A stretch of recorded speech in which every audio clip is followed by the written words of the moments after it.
Hola, soy Juan Carlos Pérez Cortés, director del Grupo de Investigación de Percepción, Reconocimiento, Aprendizaje e Inteligencia Artificial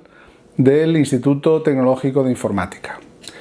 El ITI es un centro tecnológico que constituye, además, junto a la Universidad Politécnica de Valencia, un instituto mixto de investigación.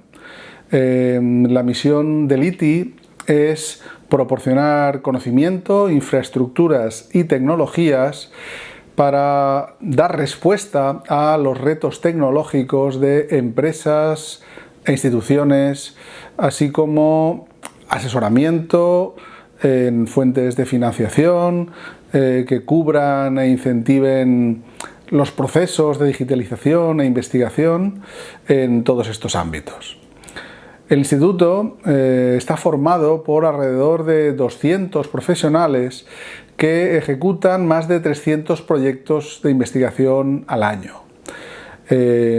Nuestra actividad consiste en generar conocimiento avanzado que permita adelantarse a las necesidades y problemáticas de la empresa, la industria y los proveedores de servicios privados y públicos, fomentando la innovación tecnológica con un resultado que son desarrollos, productos y servicios tecnológicos avanzados e innovadores orientados a mejorar la competitividad industrial y fomentar una sociedad más inteligente y sostenible.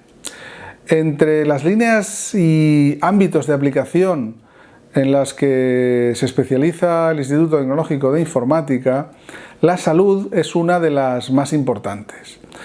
En ella trabajamos un grupo de casi 20 personas que llevamos a cabo la investigación en el marco de varios proyectos que repasaré en esta sesión, ofreciendo ejemplos y conclusiones que creo pueden ser interesantes. La línea de investigación ITI Salud está trabajando en herramientas de predicción, prognosis y ayuda al diagnóstico, donde desde un entorno clínico se puede introducir en un sistema basado en inteligencia artificial los datos de pacientes para obtener predicciones en tiempo real. Trabajamos en dos grandes clases de predicciones, de aplicaciones, dependiendo de que los tipos de datos que tratamos sean imágenes médicas o vectores de datos, grandes vectores de datos, como en el caso de las variables ómicas, fenotípicas o datos clínicos, ambientales, etc. Los objetivos de esta línea de salud son varios. Primero, definir un flujo de trabajo común con los equipos médicos, esto es importante y no es fácil, para intercambiar, entender y transformar los datos sanitarios, como he dicho, imágenes médicas, información genómica, información clínica, etc., de la manera más adecuada para su análisis con técnicas de machine learning de acuerdo a las necesidades de los equipos médicos. Luego también desarrollar y aplicar estos algoritmos sobre estos conjuntos de datos, normalmente, si es posible, grandes conjuntos de datos, mediante técnicas de proceso encuadradas en lo que se ha venido a denominar en estos últimos años Big Data, para producir, con el objetivo de producir modelos predictivos a partir de estos datos, con el fin de emitir diagnósticos o pronósticos, como decía, que ayuden a los y las especialistas en su toma de decisiones asistenciales. Ofrecer también, por otro lado, servicios multiplataformas, servicios web, si es posible, donde el personal médico puede introducir en un sistema basado en inteligencia artificial los datos de cada paciente para obtener una predicción, diagnosis o prognosis, como decía, en tiempo real. Y también profundizar en diferentes casos de uso como los que voy a comentar: cáncer de mama, leucemia, diabetes, endometriosis, predicción de reingreso, lo veremos enseguida. También instanciar plataformas cloud para la salud. Es un procesamiento, almacenamiento distribuido y un análisis también distribuido que incluye herramientas e interfaces para la gestión masiva de información a distancia, de información clínica remota o localmente. Y al mismo tiempo, finalmente, desarrollando un framework extensible con bibliotecas de funciones, técnicas de machine learning, de utilidad para la salud, que nos permitirá trabajar de una forma más eficiente de cara a futuros proyectos, ¿no? Y finalmente, como digo, elaborar este framework y definir una metodología para la adaptación, organización e interpretación de los datos clínicos, con el objetivo de implementar pues estos demostradores, estos sistemas típicamente web, en la nube, con interfaces de usuario sencillas, orientadas principalmente al personal clínico, para utilizar los modelos obtenidos para las enfermedades o para las patologías seleccionadas en estas aplicaciones, en estas tareas de predicción, diagnóstico, pronóstico. Las fuentes de datos que normalmente tomamos como base son o han sido tradicionalmente la historia clínica electrónica, pero también y cada vez más el resto de registros o ficheros electrónicos de salud digital que se están extendiendo, universalizando y estandarizando cada vez como base necesaria para la ordenación de los datos del paciente y para disponer de estos datos en diferentes aplicaciones de investigación y de aplicación. Se trata de datos que ya se utilizan desde hace años en algunos casos,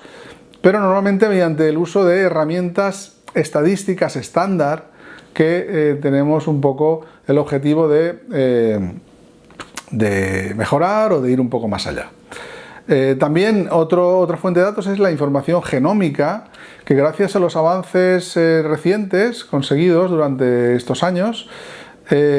pues ahora es posible obtener de forma personalizada, mediante la realización de ensayos clínicos, de tests clínicos que utilizan técnicas como los arrays de miRNA u otras.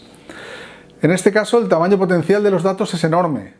En comparación con los datos de una historia clínica, claro, se dispone en este caso de una cantidad de información muchísimo mayor. Además, con interacciones o correlaciones no evidentes o más complejas, con una interpretación más complicada debido a la naturaleza de los datos, que son al final elementos pues, moleculares de unos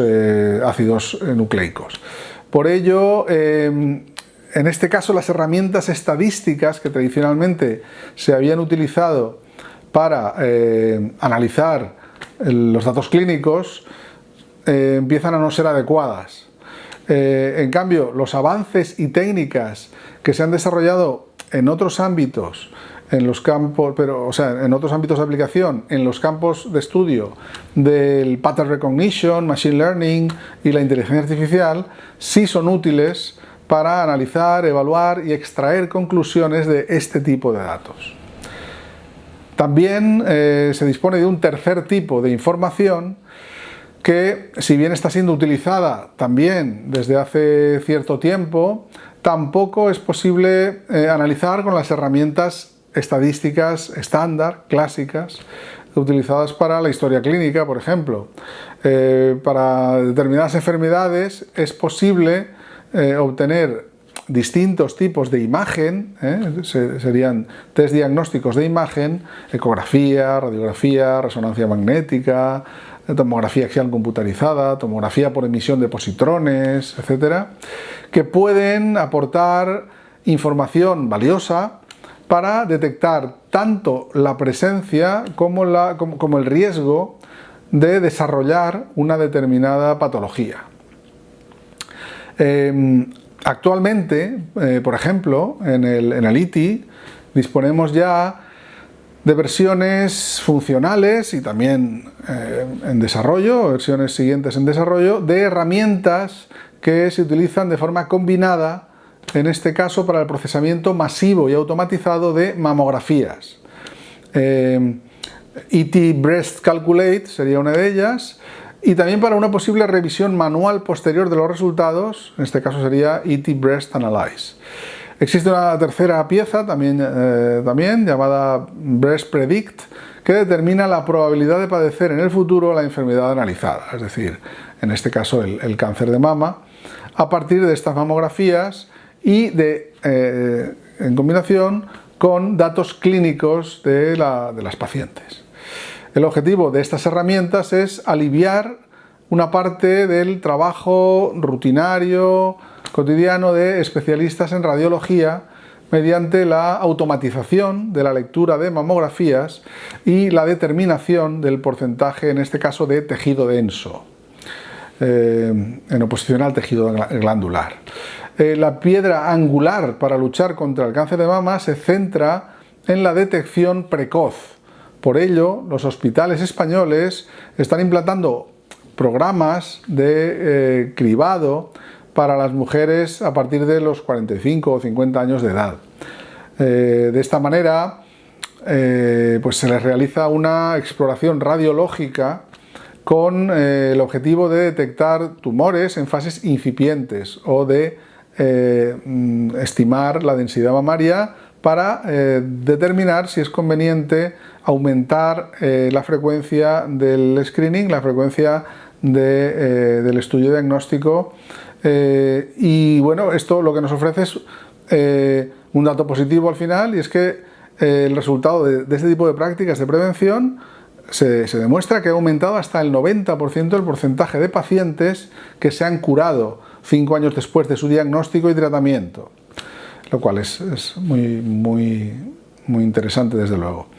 En otros casos, el objetivo es, sin embargo, la identificación de las variables relevantes para predecir diversos indicadores como la probabilidad de recuperación, la respuesta a un tratamiento, la susceptibilidad a una dolencia, a una infección, etc. Este es el caso, y en este caso lo que tenemos es un proyecto en el que se evalúa la probabilidad de éxito de un tratamiento de inducción en pacientes de leucemia mieloide aguda. Se utilizan técnicas similares a las de selección de características del ámbito del Machine Learning, del Pattern Recognition, para determinar qué variables están implicadas en este caso, la reacción de un paciente a la inducción, que es un tratamiento para la leucemia mieloide aguda. En este caso, por ejemplo, para ir, como decía, dando claves prácticas que puedan resultar interesantes, en este sentido fue necesario un trabajo previo de limpieza y preparación de los datos. Esto casi siempre es así. Concretamente aquí se necesitó filtrar los datos de los pacientes de acuerdo con los equipos médicos, los datos que no pueden ser utilizados para análisis o que no conviene utilizar para el estudio.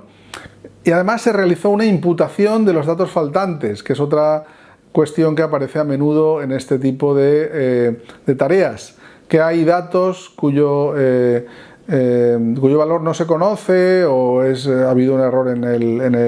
o no se ha hecho el test diagnóstico, o ha habido un error en el tratamiento del mismo, y por tanto hay que imputar estos datos utilizando, por ejemplo, en este caso, de acuerdo con como decía, con el equipo de especialistas, en este caso del Hospital La Fe, utilizando pues métodos basados en estadísticos de la propia variable, ¿no? Como la moda, etc. El principal objetivo en este caso es hallar una lista de variables predictivas que o bien sirvan para abrir nuevas líneas de investigación, o bien para reforzar resultados experimentales ya publicados sobre factores de riesgo o de protección en la leucemia mieloide aguda, en este caso, ¿vale? En cualquier caso, la identificación de las variables implicadas en una buena predicción de la respuesta a la inducción permite poder generar modelos predictivos que podrán ser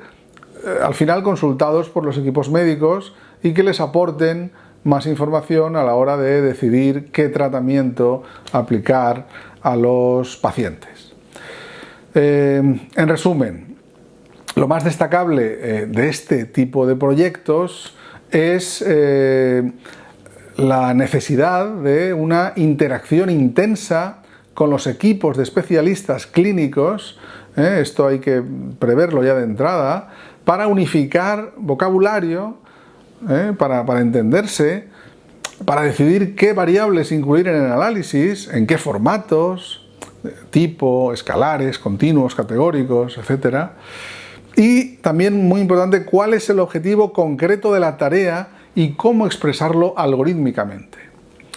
La naturaleza de los datos y de la variable target, la variable objetivo de la tarea, influye directamente, de forma muy importante, en el tipo de procesado que se tiene que hacer, que se tiene que aplicar antes de poder empezar a aprender un modelo predictivo basado en Machine Learning. En otro proyecto que llamamos Big Salud, se está realizando un estudio sobre reingreso hospitalario a 30 días. El modelo de reingreso tiene como objetivo predecir los episodios de rehospitalización no programados en un plazo de un mes. Para ello se ha evaluado se está evaluando un conjunto de modelos de Machine Learning, pues como en este caso Logistic Regression o Random Forests o XGBoost, utilizando datos clínicos, farmacológicos y de morbilidades de los pacientes, entre otros. Cabe destacar que es un problema muy desbalanceado, muy desequilibrado entre clases, ya que el porcentaje de pacientes que no reingresa, afortunadamente, es mucho mayor que el que reingresa. Este hecho se ha tenido en cuenta a la hora de la construcción y evaluación de los modelos, por supuesto. En cuanto a las morbilidades en concreto, se han entrenado modelos agrupando a los pacientes por categorías o por comorbilidades. En este caso, lo que hay que destacar es que las enfermedades crónicas que estudiamos aquí son la principal causa de mortalidad y morbilidad en Europa.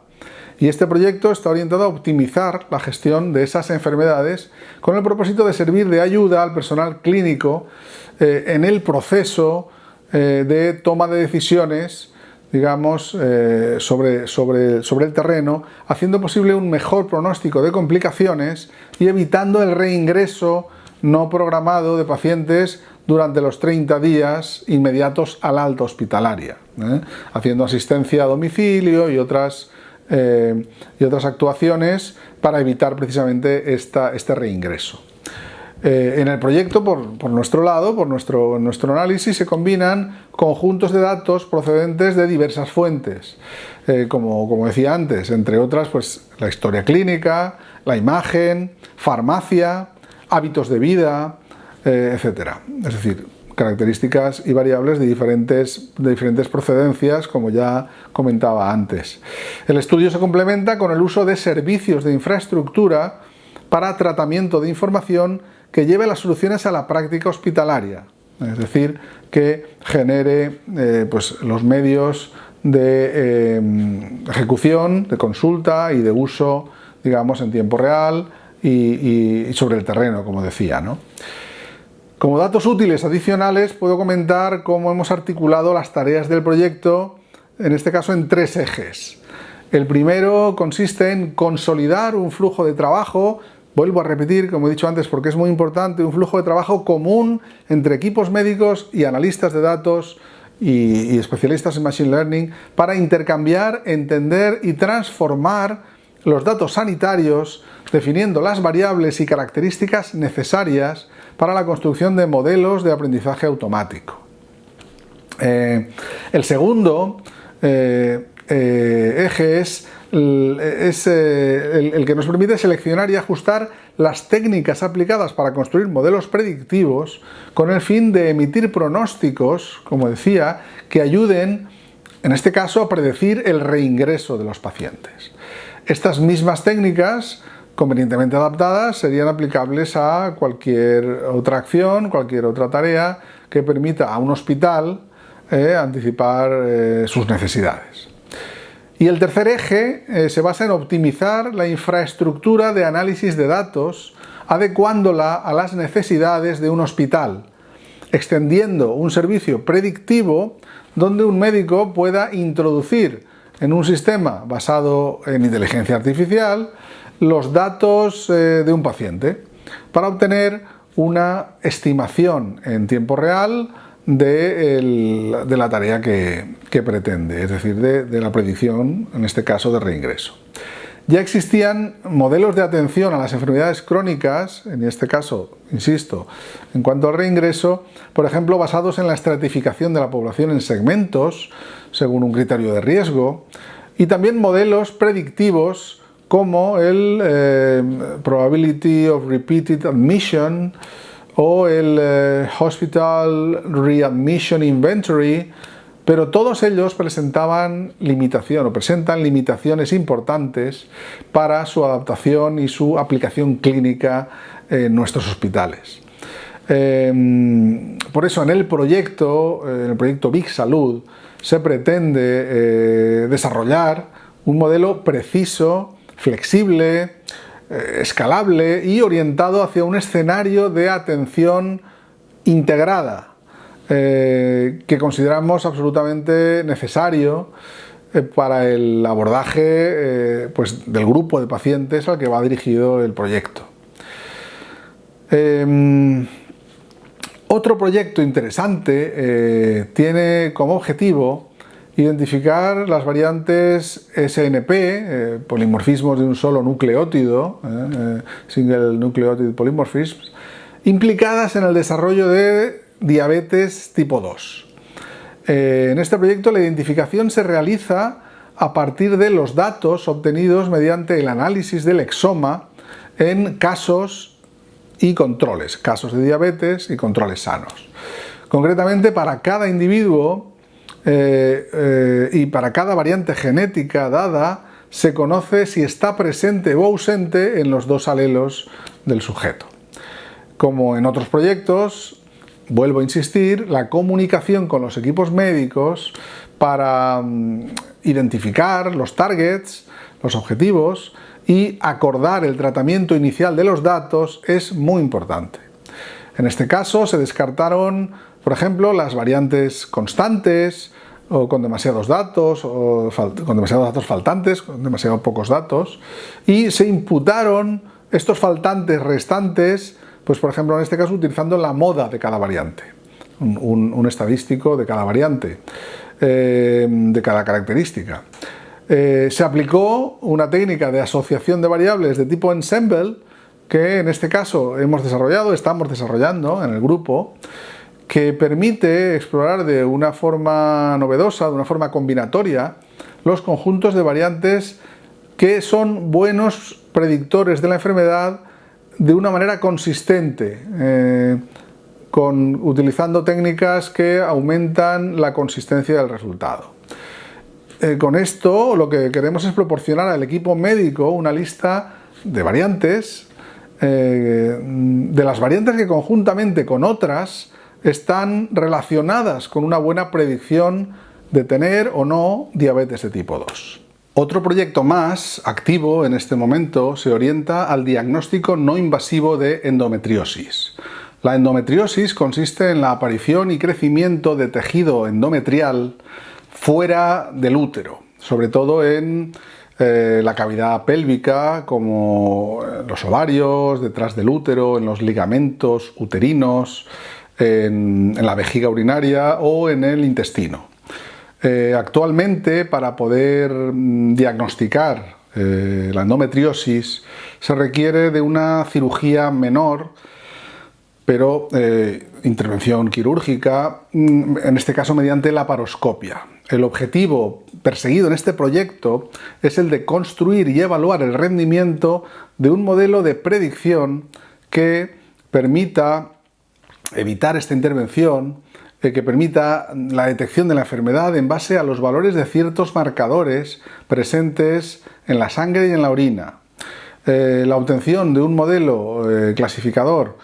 predictor con una buena fiabilidad, en este caso, redundaría en la posibilidad de diagnosticar la enfermedad, como decía, sin tener que someterse al procedimiento quirúrgico que he mencionado. En otro proyecto más, Big Medialytics, el objetivo principal ha sido realizar la investigación y desarrollo necesarios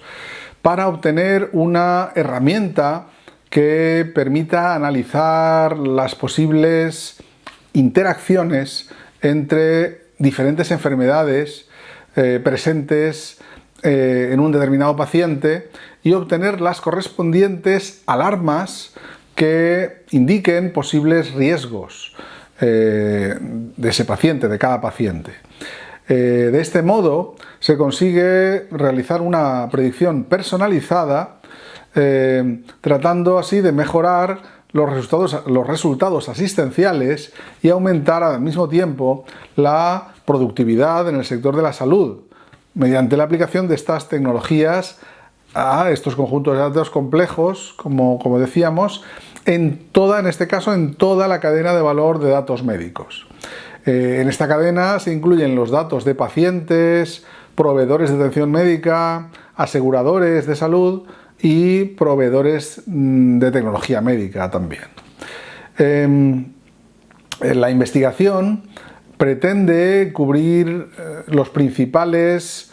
grupos de enfermedades que representan la tercera parte, en este caso, de las afecciones más comunes en Europa, porque es un proyecto europeo.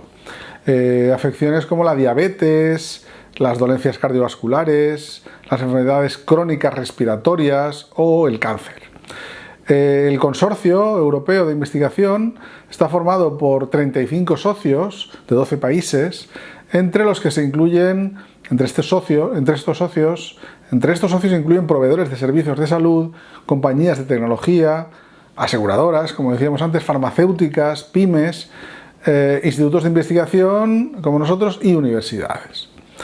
En su conjunto, la investigación, que cuenta con una muestra de más de 11 millones de pacientes, se centra en tres áreas: salud de la población y control de enfermedades crónicas en este caso, oncología e industrialización de la atención médica. El proyecto también implementará como prueba programas piloto sobre prevención y diagnóstico y sobre el proceso de asistencia sanitaria en su conjunto y en particular en atención domiciliaria. Finalmente, a raíz de la reciente aparición de la pandemia causada por el virus SARS-CoV-2,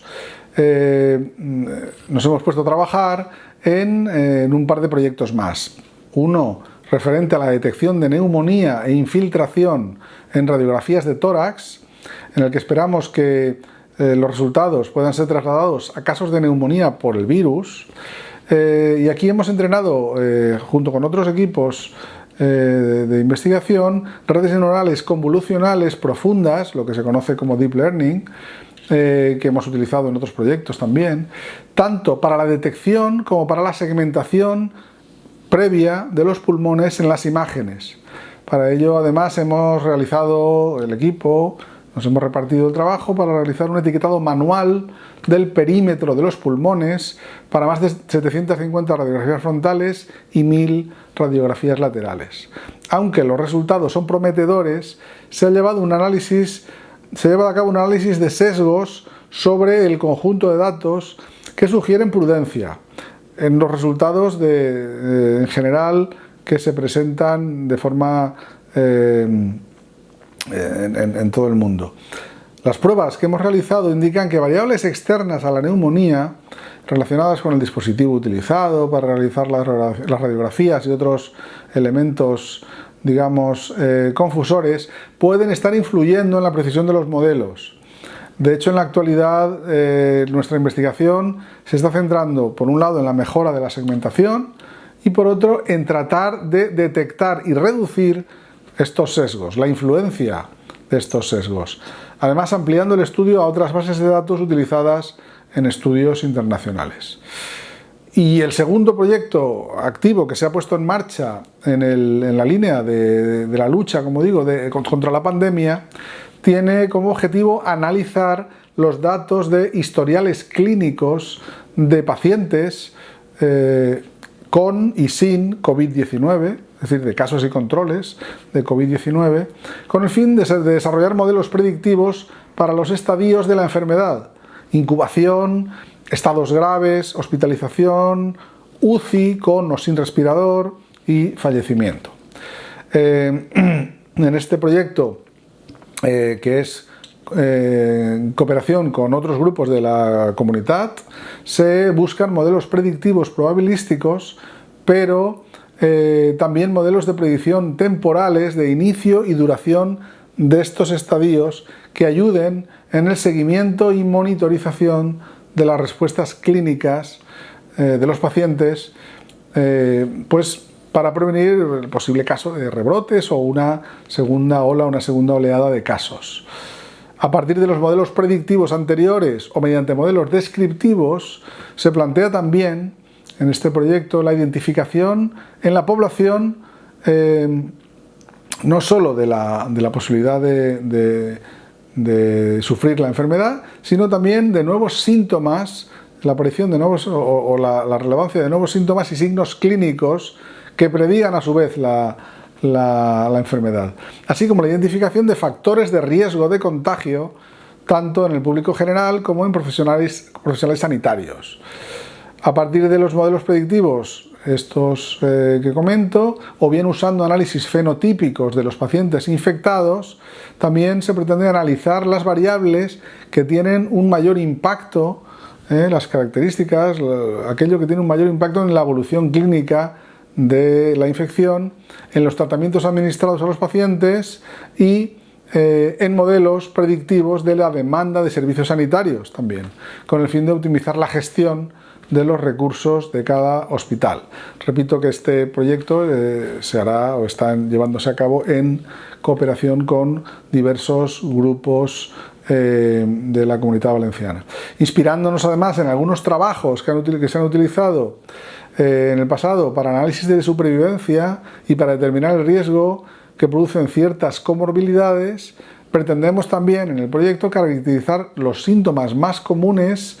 de la enfermedad y ajustar modelos para la predicción de la supervivencia, adaptando y mejorando métodos que ya se habían utilizado para determinar el riesgo de mortalidad en otras infecciones, otras epidemias como la de la gripe A y el SARS-1. En definitiva, estamos en el ITI, en el instituto, estamos dando mucha importancia e intentando aportar recursos y gran parte de nuestra capacidad de investigación y desarrollo a la aplicación de las tecnologías de la información y las comunicaciones en el ámbito sanitario. El objetivo es pues hacer una aportación desde nuestro ámbito de estudio con el mayor impacto posible, encaminada a avanzar hacia una medicina de mayor precisión. Y bueno, eso es todo. Muchas gracias por la atención y espero que si hay preguntas y cuestiones a debatir, pues a través de los mecanismos del email, de tal, podamos hacer un debate y un trabajo interesante de reflexión. Muchas gracias de nuevo.